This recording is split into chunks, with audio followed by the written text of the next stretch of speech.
Jay in Essex, United Kingdom, says, I see that PS Audio has a B2C business model. Business to consumer, for those that don't know that vernacular. In the US at least, and with at least one dealer distributor in other countries. That is true. It is a no-brainer now, especially with an ambassador as good as yourself. Aw, why, thank you. But there may have been a time when YouTube was not quite as popular. My question is this: was it a no-brainer to go to market alone without dealers, or were there many months of decidophobia? Well, there were many months of decidophobia. That's the quick answer. Look, I've been doing this for 50 years now, and things change. For the longest time, we were dealer-centric. Why? Well, because dealers were the thing. I mean, that's just how you sold stereo. People went to a dealer, they got to hear it, they'd go set it up at their house. The dealers would do our marketing for us. If you were in Boston, you would go to Dealer X, and Dealer X would have open houses, they would do this and that, and people just, who would ever think of going to a manufacturer to buy a product? Nobody would, okay?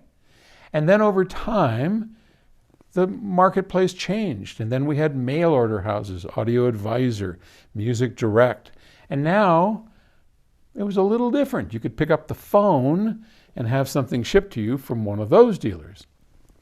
And then, oh gosh, I'm not going to go through the whole thing, but basically it just kept morphing, and over time, stereo, true, honest, high-end stereo, has been declining in the dealers. There's still some that do it, of course, but their business has been changing, so they're more home theater, more custom-oriented, and less two-channel. And it got to a point where dealers in the United States, at least the ones that we were playing with, they were doing a nice job, but they weren't really adding a whole lot of value. So we were doing the work, and our customers would have to communicate with them, which was great when they were really into it, but once they started getting out of it, not so great. So we, went through a lot of angst on that and decided we could best serve our customers ourselves.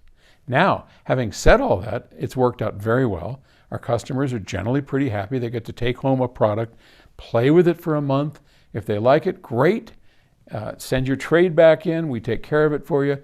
If you don't, send it back, and we can send you something else to try, or you go somewhere else, whatever you like. We try and make it as easy as we can, because there's no place better than your home to know how something is going to sound. That's why all this works so well. But having said all of that, it is still, like now that we do speakers, it's kind of challenging for people to get a pair of speakers home. It gets easier as the models get smaller, like this little rascal back here, the FR10. Those ship by UPS. So I think once those come out, people are going to be, heck yeah, send them over here. I can just pick it up and put it in, see how it works. But when you're talking about the FR30s and the FR20s, we have to arrange shipping, and it's a thing.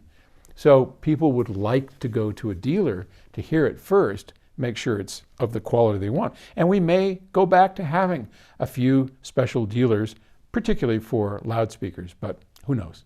But yeah, there was a lot of, that was a bold move. It was tough. Glad we did it, but it was not easy. So, all right, Jay, thanks. Bye.